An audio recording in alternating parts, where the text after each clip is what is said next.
সাতক্ষীরার শ্যামনগর থানায় থানা মসজিদ ও নাসরুল উমুল সিদ্দিকীয় কুরবানিয়া মাদ্রাসার বহুতল ভবনের ভিত্তিপ্রস্তর স্থাপন করা হয়েছে। শনিবার এ উপলক্ষে আলোচনা সভা ও দোয়া মাহফিল অনুষ্ঠিত হয়। এস.এম. সাহেব আলীর তথ্যচিত্রে থাকছে বিস্তারিত। অনুষ্ঠানে প্রধান অতিথি ছিলেন সাতক্ষীরা জেলা পুলিশ সুপার মোহাম্মদ মনিরুল ইসলাম। সভাপতিত্ব করেন শ্যামনগর থানার অফিসার ইনচার্জ মোহাম্মদ হুমায়ুন কবির মোল্লা।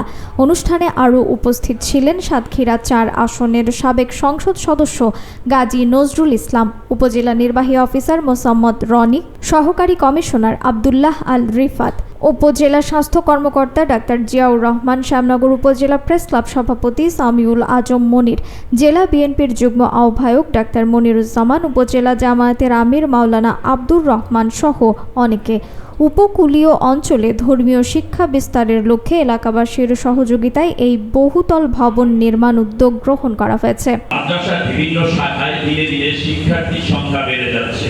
থানা মসজিদের সম্মানিত সভাপতি তিনি বলেছেন যে এই এলাকার যারা সহকারী কমিশনার ভূমি কার্যালয় পরিষদের আছেন, স্পেশালি এই প্রতিষ্ঠানের সভাপতি সাহেব এবং অন্যান্য যারা আছেন তাদের কাছে দুই এক মানুষের প্রতিনিধিত্বকারী এক কেন্দ্রীয় মসজিদ বলে আমরা ধরে নিতে পারি। আজকে সে মসজিদের সংলগ্ন এগুলো যদি আমরা জীবনে চর্চা করি, আমরা যদি সেগুলো বাস্তবে প্রতিফলন ঘটাই, তাহলে কিন্তু আমাদের জীবনটা অনেক সুন্দর হবে।